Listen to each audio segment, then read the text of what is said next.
Bueno, chicos, continuamos trabajando con esta parte. Nos habíamos quedado en querer tratar de estimar,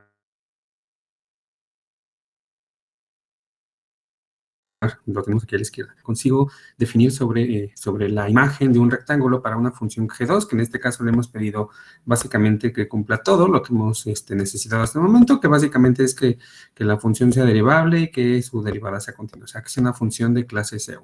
Habíamos definido dos vectores que eran los extremos justamente del paralelogramo, que es A y B, entonces los tenemos definidos aquí, y ocupando el teorema de cambio de variable, nos dimos cuenta que estos vectores A y B se pueden reescribir de otra forma.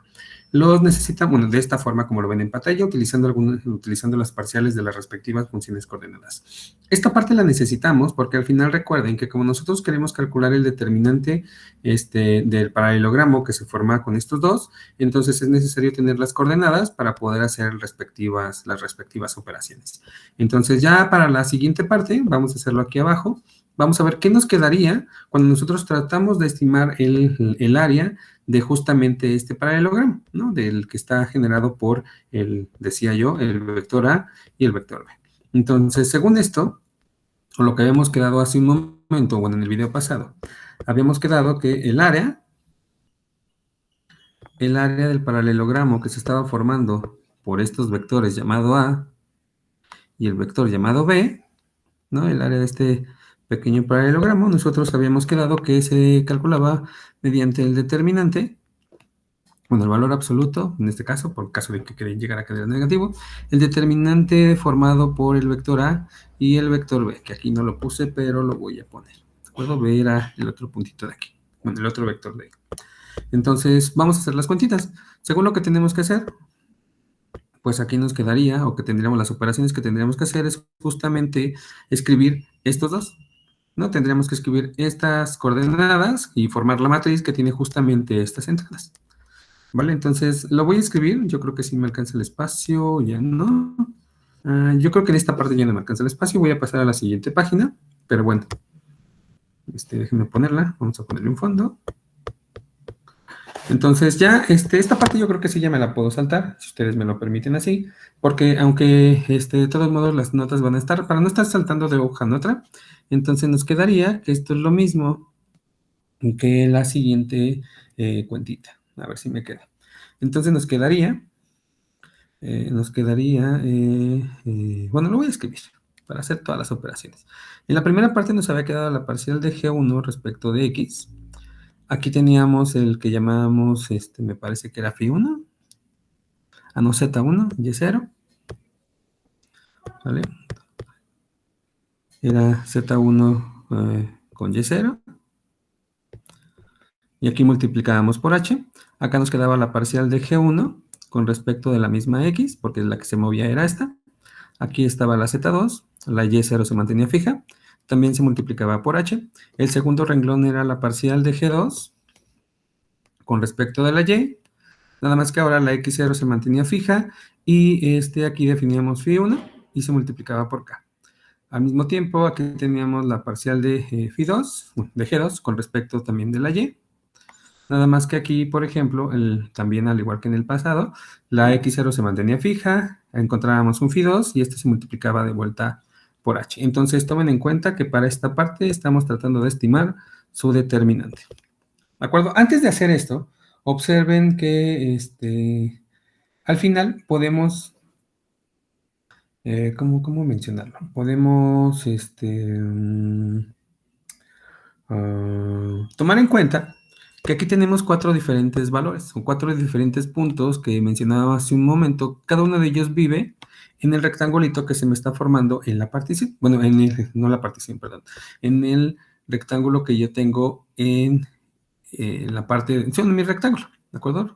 ¿Se acuerdan que habíamos empezado con un rectángulo?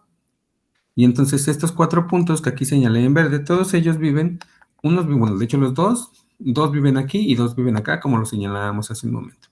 Entonces, lo que vamos a hacer es, como estos puntos están cambiando, pueden ser diferentes entre sí, el truco que vamos a hacer es decir que esto se parece, ¿no? Ya tenemos nuestra respectiva formulita, se parece al determinante de calcular la parcial de G1 con respecto de X Y aquí vamos a tomar en común a uno solo. O sea, en lugar de tomar 4, vamos a tomar nada más un solo representante. Obviamente no se mantiene la igualdad, pero sí se parecen, porque al final estos valores pues están relativamente cercanos.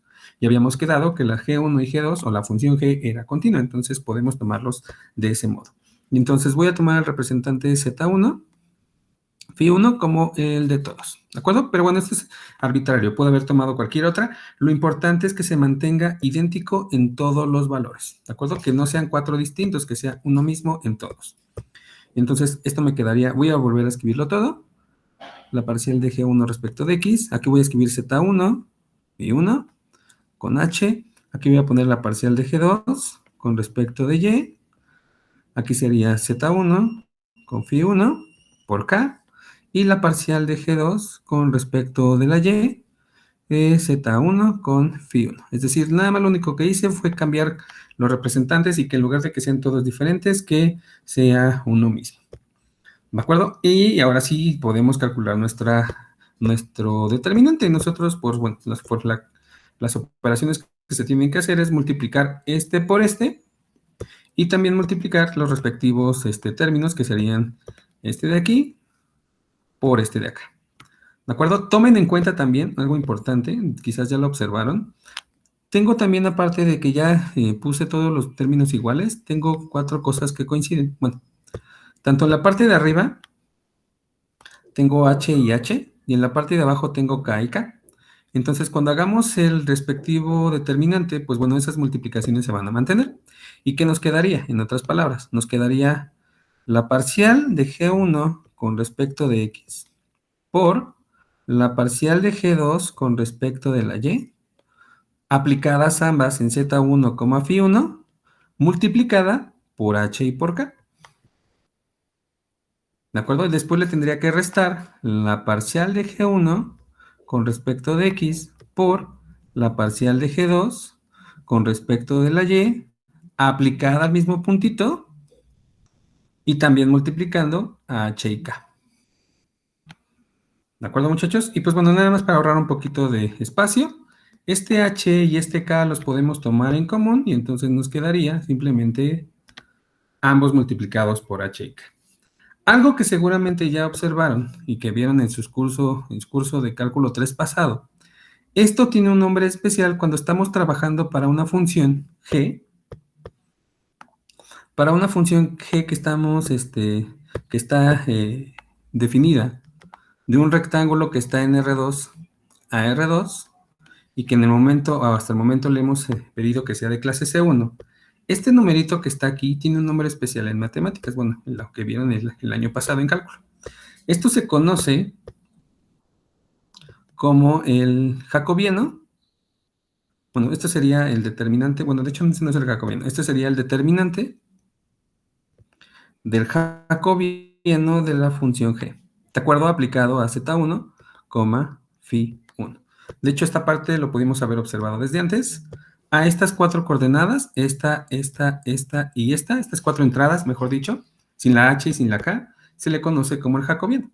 Déjenme ponérselos. Junto con esta, junto con esta y junto con esta, estas 4 cosas forman lo que se conoce. Estas 4 cosas se conocen como el jacobiano de la función g. ¿De acuerdo? Una función g que va de R2 a R2. Entonces, realmente lo que estamos calculando es el determinante del jacobiano de la función g aplicado al puntito, al punto Z1, Y1. Y esto lo ponemos en valor absoluto, nada más simplemente para asegurar que efectivamente se está calculando el área. ¿De acuerdo? Por lo tanto, y antes de eso, esta parte es el determinante del jacobiano. Sin embargo, nos estábamos olvidando de esta parte. Nosotros estábamos trabajando sobre un rectángulo, que lo voy a dibujar otra vez, una vez más. Estábamos trabajando sobre un rectángulo que le habíamos puesto coordenadas. Si recordarán, incluso lo tenemos escrito en la anterior hoja, este puntito de aquí era x0 y este puntito de acá era x0 más h. En el eje vertical, a este le llamamos y0 y a este le habíamos llamado y0 más k. Entonces significa que esta longitud que está de aquí hasta este punto, pues es simplemente h, y que esta longitud es k. En otras palabras, lo que estamos diciendo es que la medida de este rectángulo, la medida del rectángulo R, coincide con la multiplicación de h por k. Es aquí el punto en donde ya hacemos la conexión con el rectángulo original, ¿de acuerdo? Porque al final esto que estamos tratando de estimar es simplemente la imagen de ese rectángulo bajo la función g. Entonces significa que aquí tengo que multiplicar por la medida del rectángulo R. Y es aquí donde conseguimos la conexión. Vamos a escribirlo. Por lo tanto, tenemos ya la conexión. Podemos decir, o podemos intuir, mejor dicho, intuir que la medida de la imagen de mi rectángulo, primero habíamos dicho que se parece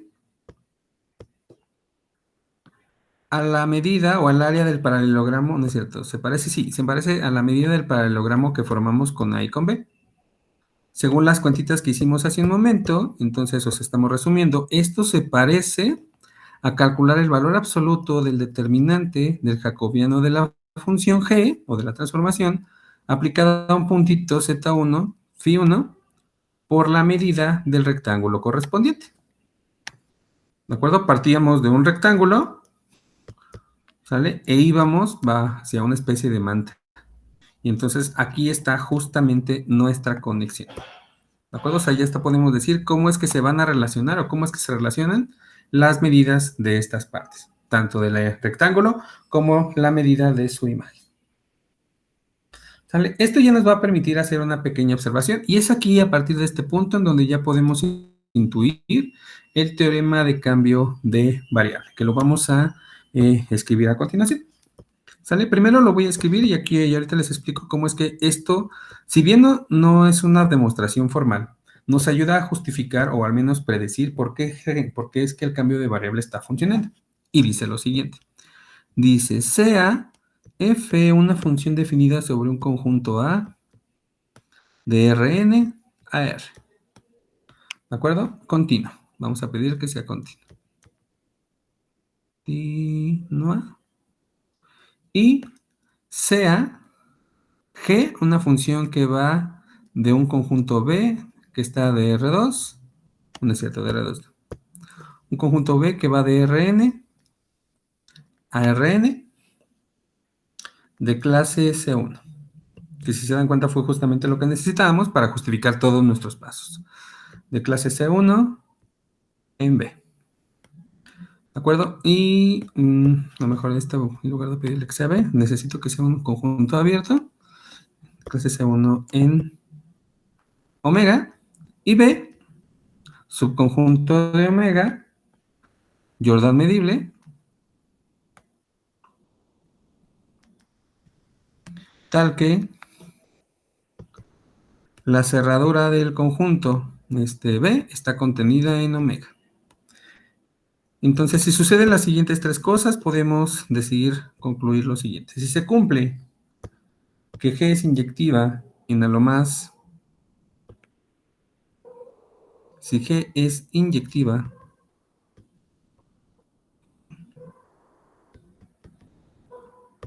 perdón, está un poquito extraño esto, es inyectiva en un conjunto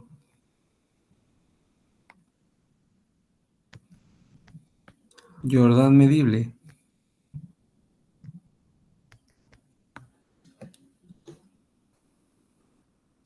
de B y de medida 0, ¿qué está sucediendo? Perdón, chicos, no está escribiendo bien. B en un conjunto medible de B y Jordan medible 0.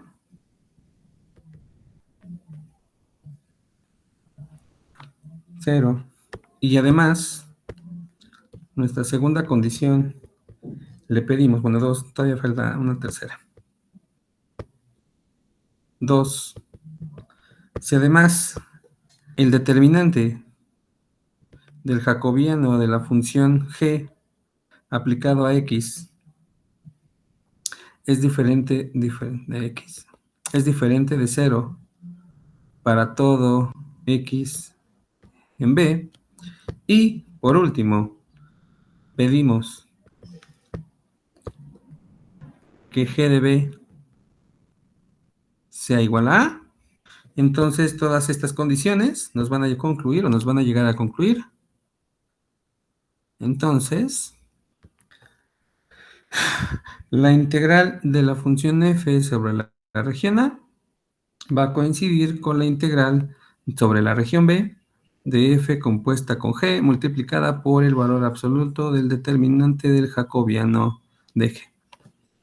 ¿De acuerdo? Esto es lo que nos dice el teorema de cambio de variable. Como lo pueden observar, sí tiene muchas hipótesis, es bastante detallado. La prueba formal no la vamos a hacer porque pues realmente, incluso si estuviéramos en otras condiciones o con mucho tiempo, tampoco la podríamos hacer porque requiere de muchas cuentitas y se vuelve hasta cierto punto muy sosa. Pero sí quiero al menos decirles cómo es que, o la justificación de por qué hicimos todo lo que hicimos antes y que vean que efectivamente la idea geométrica, al menos geométrica, y un poquito justificada analíticamente, nos ayuda a ver que efectivamente este teoremita funciona. ¿De acuerdo? Entonces, primero voy a plantearle la situación de lo que este teoremita significa. Vamos aquí a la derecha. Entonces, en términos de figura, lo que vamos a hacer es lo siguiente, nada más se los voy a explicar. Supongamos que tenemos una función f, ¿no?, que está definida sobre una región A, que si bien no puede no ser sencilla, aquí lo voy a poner en R2, ¿de acuerdo? Yo quiero calcular una integral sobre una función f, ¿de acuerdo? Y yo la quiero calcular sobre una región A que no sé si sea de tipo 1 o de tipo 2 o puede ser una región muy extraña, ¿de acuerdo? Que esta que acabamos de dibujar sea nuestra región A.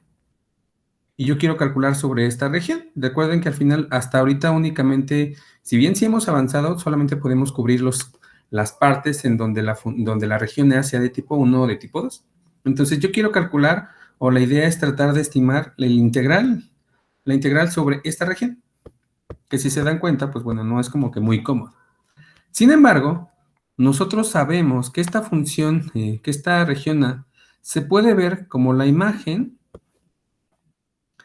que esta región A se pueda ver como la imagen de una región mucho más sencilla. O sea, digamos que existe una función g que va de R2 a R2 y que esta g hace que yo tenga una región mucho más sencilla, digamos un rectangulito, y esta región, que es la sencilla, que yo sí sé trabajar, o que al menos algún teoremita me ayuda a poder calcularla de una forma más fácil, o sea, una región mucho más sencilla, yo tengo que esta función g hace que esta región que es más sencilla y que de momento estoy dibujándola sobre un rectángulo, como un rectángulo, y la estoy ya marcando como la B, ¿sale? Me lo manda a esa región. Entonces, lo que dice el teorema de cambio de variable es que no te preocupes si tú necesitas calcular la integral sobre esta región. Vas a poder hacerla, pero mediante una región mucho más sencilla. ¿De acuerdo? Pagando su precio, sí, pero con una región mucho más sencilla. Y la idea es la siguiente. Nosotros podemos dar, si observan, no, observen chicos, podemos dar una partición de nuestro rectángulo, ¿sale? O de la figura más sencilla, sobre la cual sea más sencillo integrar. Entonces, cuando nosotros hacemos esta partición, la función de g está generando también al mismo tiempo otra partición aquí, ¿no? Intuitivamente.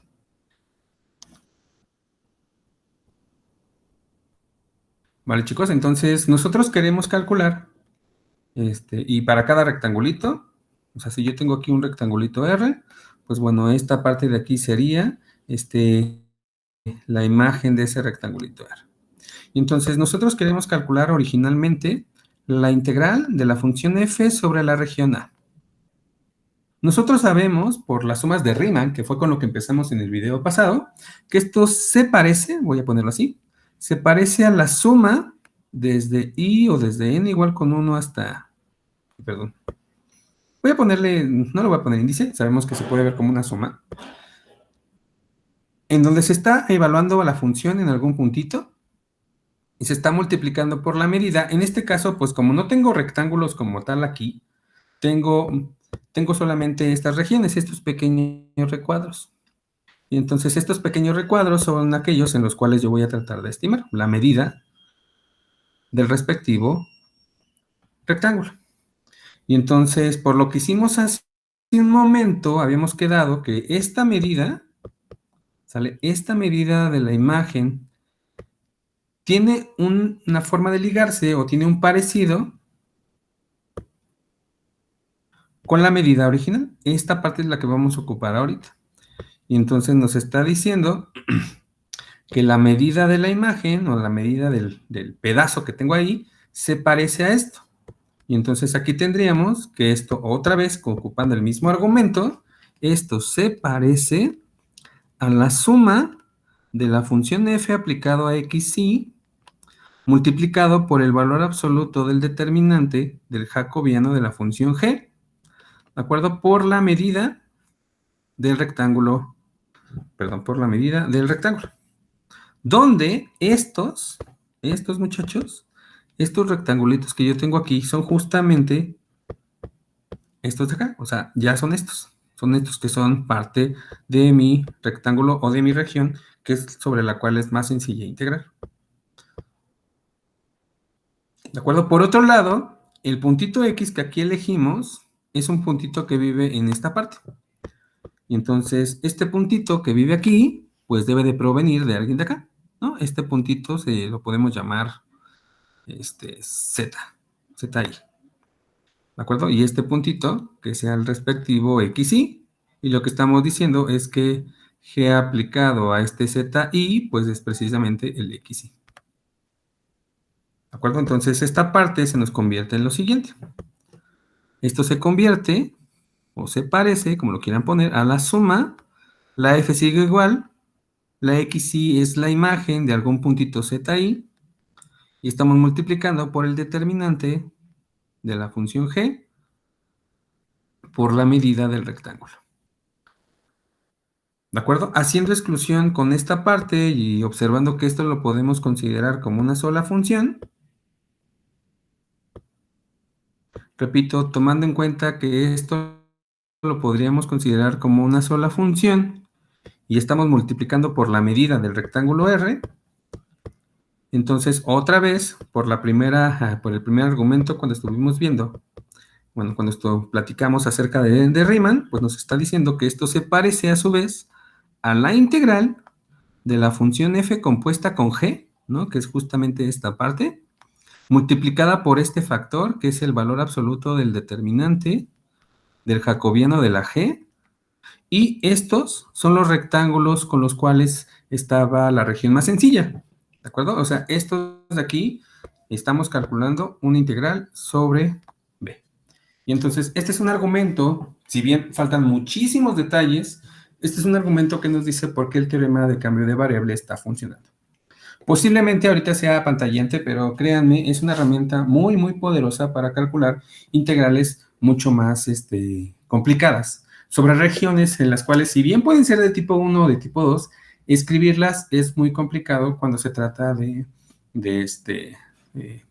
escribirlas pueden ser muy complicado. Entonces, no sé si me alcanza a ver un ejemplo, pero al menos sí me gustaría platicarles uno sobre el cual nos convendría, aunque la región sea de tipo 1 o de tipo 2. Entonces, hacer un ejemplo o platicarles el ejemplo de cómo a veces el cambio de variable nos ayuda para poder realizarlo de una forma más sencilla. Entonces, déjenme poner el ejemplo aquí. No sé, repito, si nos vaya a dar tiempo de hacerlo.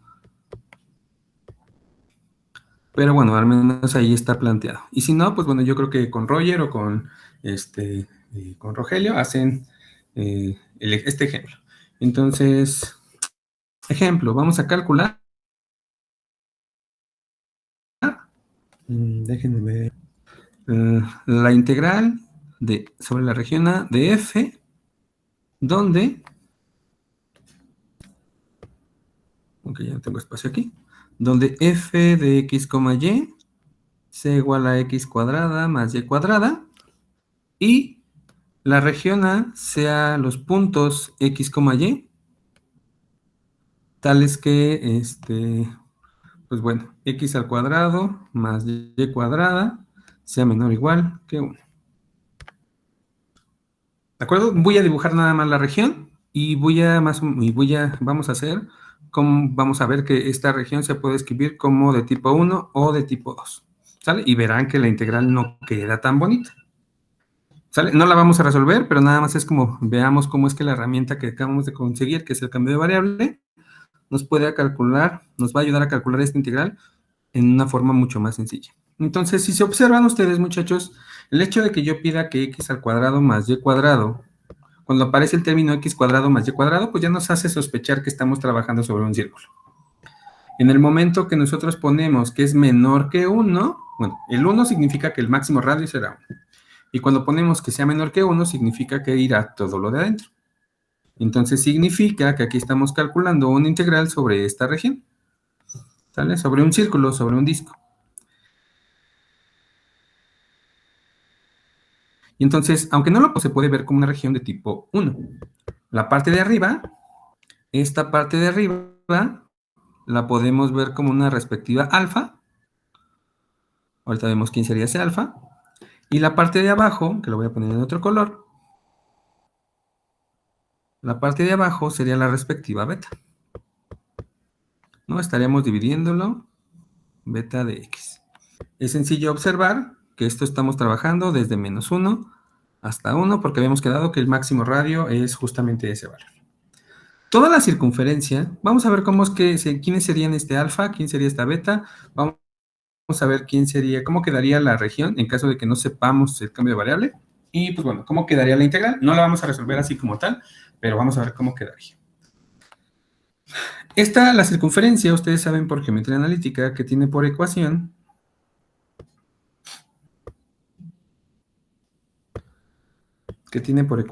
x al cuadrado más y al cuadrado. Entonces, igual a 1, perdón.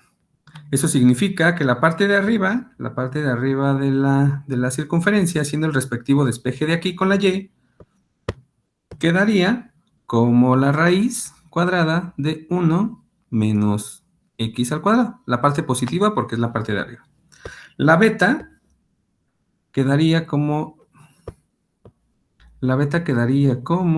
menos la raíz cuadrada de 1 menos x al cuadrado, ¿no? Y le pongo el menos porque es justamente la parte de abajo. ¿Sale? Entonces, nada más para terminar, en la siguiente parte vamos a ver cómo quedaría la integral.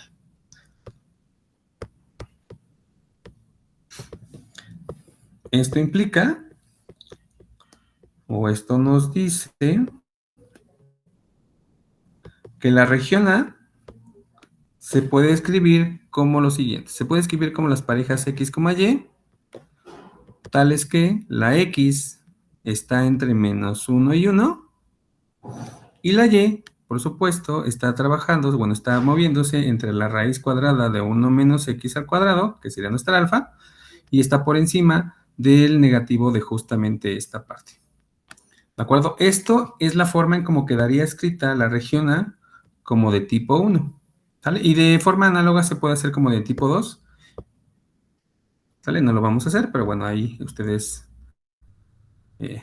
como tarea lo pueden hacer. No va a ser tarea moral, nada más es que ustedes sí lo pueden hacer. Hay un pequeño tiempo libre. Y por tanto, lo que estaríamos diciendo aquí, por ejemplo, es que sin ocupar teorema de cambio de variable, la integral sobre la función f, de la función f sobre la región A, quedaría de la siguiente forma. Ya viendo que esto es una región de tipo 1 y aplicando lo que vimos en los anteriores videos, ¿de acuerdo? Los videos de la clase pasada, esto quedaría como la integral. La x se mueve de menos 1 a 1, la y se mueve de menos raíz cuadrada de 1 menos x al cuadrado a raíz cuadrada de 1 menos x al cuadrado, y tendremos que integrar la función x al cuadrada más y cuadrado, ¿sale? Primero respecto de la y, porque es la que se mueve de entre estas dos, y después con respecto de la x para obtener nuestro numerito. Y entonces, esta sería la integral que nos quedaría y que tendríamos que resolver sin cambio de variable. Esta parte, si bien no es difícil integrar, porque pues, al final solamente es un polinomio, realmente se vuelve complicada en el momento que nosotros tenemos que integrar, o tenemos, perdón, dicho, mejor que sustituir con las raíces. Repito, esta integral, si bien no es difícil de calcular, se vuelve complicada cuando la y la reemplazamos por esta parte. ¿De acuerdo? Entonces, esta parte de aquí no lo vamos a resolver así, o sea, esto nos va a llevar a una dificultad muy grande. Vamos a ver después, o quizás en las ayudantías, verán ustedes cómo es que esto se puede resolver ocupando el teorema de cambio de variable. En específico, haremos un cambio de variable muy importante en matemáticas que se conoce como cambio coordenadas polares. ¿De acuerdo? Entonces, esto se resuelve, lo voy a escribir. Esto se resuelve por coordenadas polares. De eso ya lo platicaremos en la clase pasada o en las ayudantías. Coordenadas polares. ¿De acuerdo, muchachos? Entonces lo veremos la próxima vez, o lo verán la próxima vez. Aquí le voy a parar el video. Espero que estén muy bien. Nos vemos en el próximo video. Chao.